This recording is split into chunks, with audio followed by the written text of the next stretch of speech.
Muito boa noite, amigos queridos do Lela. Estamos aqui mais uma vez para fazermos juntos uma reflexão. Reflexão essa que vem falar para nós da passagem do Evangelho de Jesus, de suas grandezas, de suas palavras atemporais, sempre nos convocando à reflexão, ao entendimento, à ação também, Mas antes gostaria de convidá-los a fazermos uma prece de início, de abertura, para que possamos, envolvidos pelas energias espirituais, de amor, possamos então, com esse envolvimento espiritual superior, harmonizando os nossos pensamentos, os nossos sentimentos e elevando os nossos corações e a nossa mente ao nosso Mestre Jesus, rogando o seu amparo divino, a sua inspiração divina, para que possamos sentir as palavras do seu Evangelho como sementes no solo fértil do nosso coração. Se conosco, querido Jesus, que a sua palavra amiga nos envolva a alma e nos traga em nós e invoque em nós as lembranças do teu amor. Que assim seja, Jesus. Então, fazendo a reflexão da noite, nós temos Emmanuel no livro Caminho, Verdade e Vida, comentando uma passagem do Evangelho de Lucas, que está assim: E por que me chamais Senhor, Senhor, e não fazeis o que eu digo? Está em Lucas, capítulo 6, versículo 46. Em lamentável indiferença, muitas pessoas esperam pela morte do corpo, a fim de ouvirem as sublimes palavras do Cristo. Não se compreende, porém, o motivo de semelhante propósito. O Mestre permanece vivo em seu Evangelho de amor e de luz.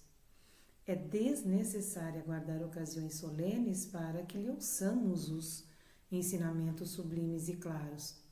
Muitos aprendizes aproximam-se do trabalho santo, mas desejam revelações diretas. Teriam mais fé, asseguram displicentes, se ouvissem o Senhor de modo pessoal, em suas manifestações divinas. Acreditam-se merecedores de dádivas celestes e acabam considerando que o serviço do Evangelho é grande demasia para o esforço humano, e põem-se à espera dos milagres imprevistos sem perceberem que a preguiça sutilmente se lhes mistura a vaidade, anulando-lhes as forças. Tais companheiros não sabem ouvir o Mestre Divino em seu verbo imortal. Ignoram que o serviço deles é aquele a que foram chamados, por mais humildes lhe pareçam as atividades a que se ajustam. Na qualidade de político ou de varredor, num palácio ou numa choupana, o homem da terra pode fazer o que lhe ensinou Jesus. É por isso que a oportuna pergunta do Senhor deveria gravar-se de maneira indelével em todos os templos, para que os discípulos, em lhe pronunciando o nome, nunca se esqueçam de atender sinceramente às recomendações do seu verbo sublime. Então, fazendo uma reflexão sobre o que diz o benfeitor, a respeito da passagem do Evangelho, quando Jesus fala: por que me chamam de Senhor, Senhor, e não fazem o que eu disse. Emmanuel diz que os aprendizes, as pessoas que se dispõem a seguir o caminho evangélico, muitas vezes elas estacionam na preguiça, ou no medo, ou no cansaço, ou exigem que Jesus venha em pessoa lhes invocar a vontade e o trabalho. E ele diz que, na verdade, o que os aprendizes têm realmente é preguiça e ficam se justificando, quando, na verdade, Jesus, ele nos convoca. Às vezes nós esperamos na nossa mania, na nossa megalomania, nós estamos às vezes esperando por trabalhos gigantes, né? Por sermos notados, né? Por sermos grandes palestrantes ou escritores, ou termos destaque, ainda que dentro da doutrina espírita, né? É lugar onde nós deveríamos estar aprendendo a humildade. Então, quando o benfeitor nos convoca à humildade e ele diz que estejamos nós varrendo a rua como varredores, ou estejamos em palácios, ou como políticos, saibamos que onde quer que nós estejamos, estamos a serviço de Jesus. Porque Ele nos convoca dia a dia, no cotidiano, naquilo que nós somos e naquilo que nós fazemos. E aí a reflexão é, como é que nós estamos fazendo esse trabalho? Será que a gente não imagina que para estar a serviço do Mestre, a serviço do Evangelho de Jesus, nós deveríamos estar num pedestal? Ou nós deveríamos ter algum mandato específico? Ou estarmos numa tarefa de destaque? Quando na verdade não. Jesus nos convoca naquilo que nós somos, naquilo que nós temos e naquilo que nós fazemos. É o florescer onde Deus nos plantou, né? É estar feliz em estar onde estamos e estando onde estamos que possamos realizar a nossa tarefa. E como é que é realizar uma tarefa a serviço do Cristo? É estar com Jesus fazendo aquilo que nós fazemos. É fazer o melhor possível com os recursos que temos no momento. É realmente entendermos que o Evangelho do Cristo é o Evangelho da humildade, da simplicidade. É entendermos que quando o Mestre nos convoca, Ele não está pedindo de nós, exigindo de nós algo que não possamos dar. Né? E a grande pergunta, por que me chamais Senhor, Senhor e não fazeis o que eu digo? E aí ele diz, Emmanuel diz que nós somos realmente indiferentes e esperamos até que a morte do corpo venha, então, para que a gente possa ouvir as palavras do Cristo. Às vezes a gente espera, né, acha que nós só podemos realizar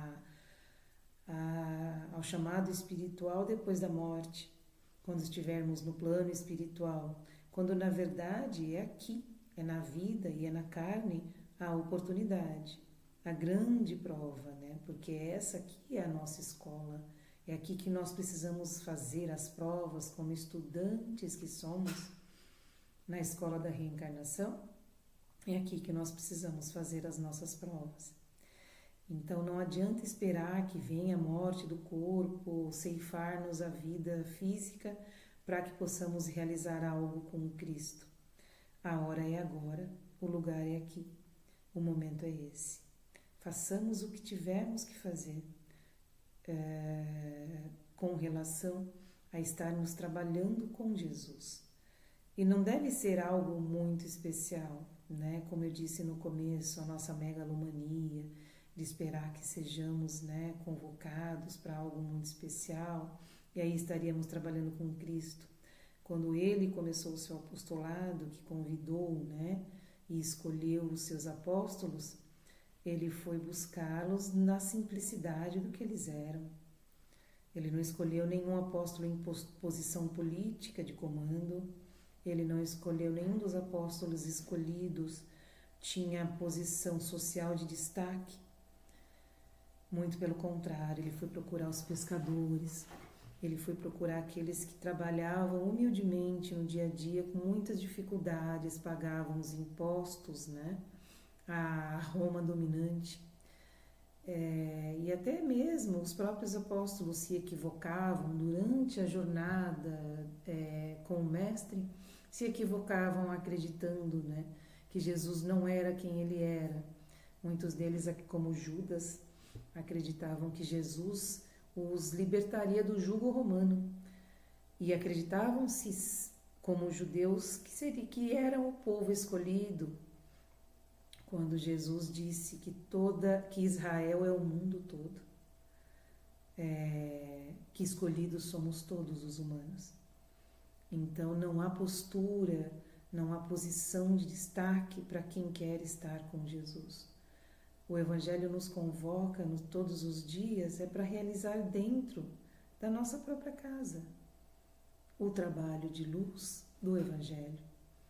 É a paciência que devemos a cada um que convive conosco e, por que não, a nós mesmos. É o amor que devemos àqueles com quem convivemos e a nós mesmos. É a entrega que devemos ter com o trabalho que fazemos, seja ele qual for. Como diz o benfeitor, né? Seja varrendo rua, seja na política, seja onde quer que estejamos.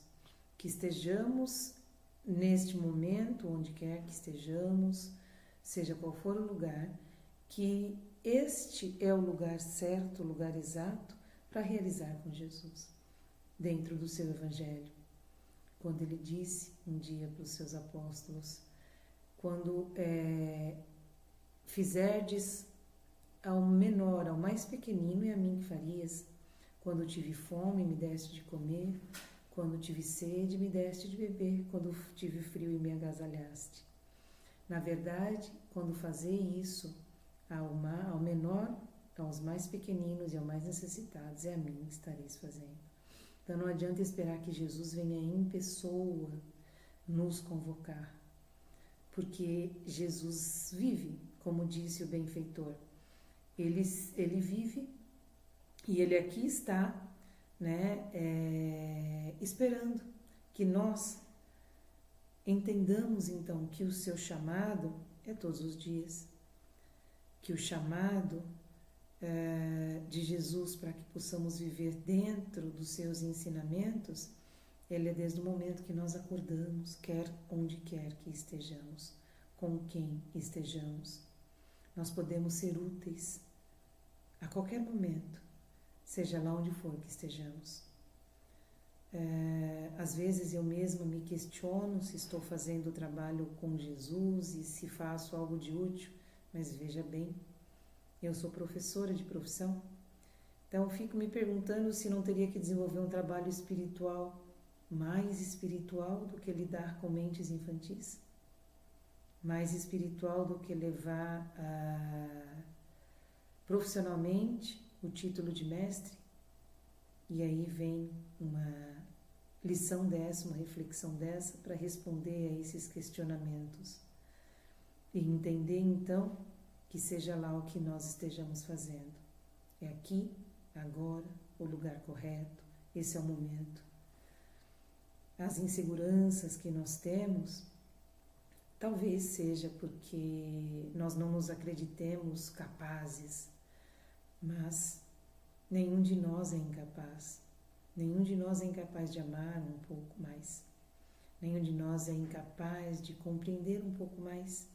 Nenhum de nós é incapaz de melhorar um pouquinho mais.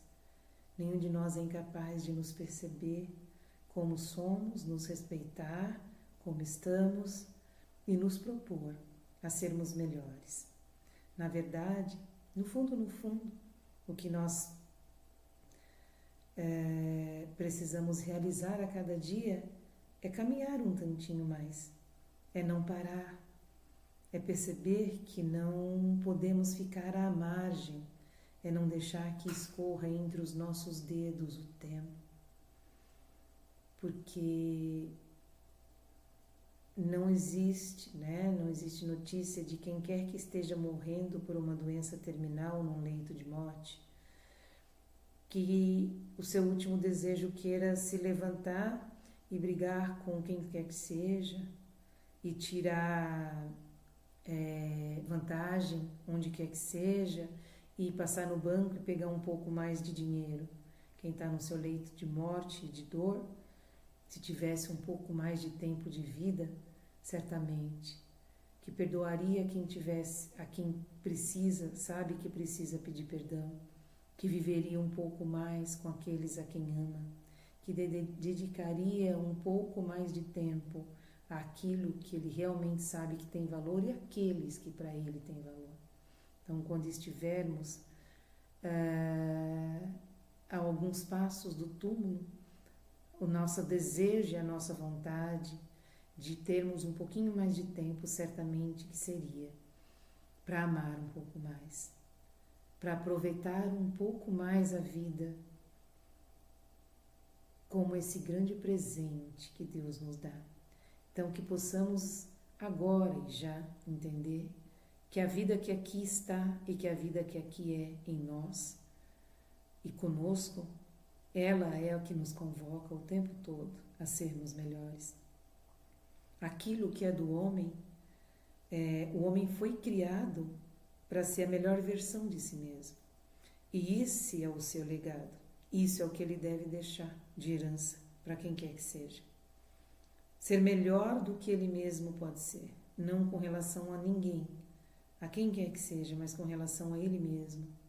É se superar, é superar os seus limites, é entender que enquanto filhos de Deus, nós podemos e devemos sermos melhores a cada dia, refletirmos, fazermos as necessárias reflexões e meditações acerca do que temos sido. E quando formos planejar algo, seja curto ou a longo prazo, que os nossos planejamentos não incluam só as questões materiais, onde eu quero me superar, eu quero ter um carro novo, ou uma casa nova, ou comprar isso ou aquilo, que as nossas superações sejam com relação aos nossos valores e às nossas virtudes. Porque é isso que vai ter feito a vida valer a pena. Porque se formos analisar na história do homem, e eu como professora de história às vezes me pego fazendo essa reflexão, a evolução humana, desde os seus primórdios, o homem quando começou a pensar, a ter raciocínio e a se diferenciar dos animais, ele começou numa luta, numa disputa, de sobrevivência, porque era o que lhe cabia, ele precisava sobreviver e multiplicar, fazer com que a sua espécie sobrevivesse. No entanto, nós nos alongamos com a questão da sobrevivência apenas, quando na verdade nós já temos condição de evoluir não só pela sobrevivência da espécie, mas por virtudes, por angariar, por construir em nós. E o destino do homem, já dizem os antigos filósofos, é o de ser homem, mulher, é o de ser melhor do que foi, é o de adquirirmos virtudes, porque nós já adquirimos fisicamente as condições de vida. Hoje nós temos o conforto que não tínhamos, hoje nós temos o material necessário, para a sobrevivência. No entanto, o que nos cabe e o que nos falta, o vazio que nós sentimos em nós, é realmente o vazio dessa construção, da construção de virtudes e de sabedoria. E é a isso que somos convocados todos os dias. Quando eu vejo cristãos de verdade trabalhando no nosso contemporâneo, não os santos que nós conhecemos como São Francisco, Madre Teresa, histórias que nós conhecemos de grandes homens e grandes mulheres, mas pessoas comuns como o Padre Júlio Lancelotti, que trabalha com os pobres, com os esquecidos, com os marginalizados, com aqueles que a sociedade exclui, com os invisíveis. E aí nós percebemos que esse deve ser o nosso tipo de evolução, Ele está com Jesus. Eu não tenho dúvida alguma que esse tipo de pessoa, que esse tipo de cristão realmente traz Jesus para perto de si. Quando a gente se dispõe a olhar para o invisível, a olhar para aquele, tratar, acolher aquele a que a sociedade inteira chuta e exclui, aquele que se você não vai te dar destaque nenhum se você ajudar, porque não a sua mão esquerda não vai saber o que a direita está dando, que é o trabalho que esses gigantes fazem. Esse tipo de atitude, essas pessoas que lutam por melhorias sociais, essas pessoas que plantam uma árvore sabendo que nem eles mesmos vão desfrutar da sombra dessa árvore. E aí essas pessoas devem ser para nós o exemplo do que Jesus espera de nós. Então que fique a mensagem, a reflexão dessa noite e essa grande pergunta, vamos repetir e deixá-la ecoar dentro de nós. E por que me chamais Senhor, Senhor, se não fazeis o que eu digo? Que Jesus, o nosso Mestre, possa então estar conosco, nos ajudando a responder essa pergunta. Que seja abençoada a nossa noite. Agradeço a atenção, rogando bênçãos ao nosso Pai. Que Ele esteja conosco para que possamos fazer com que essa pergunta que ecoa seja respondida da melhor maneira possível. Que assim seja. Muito obrigada.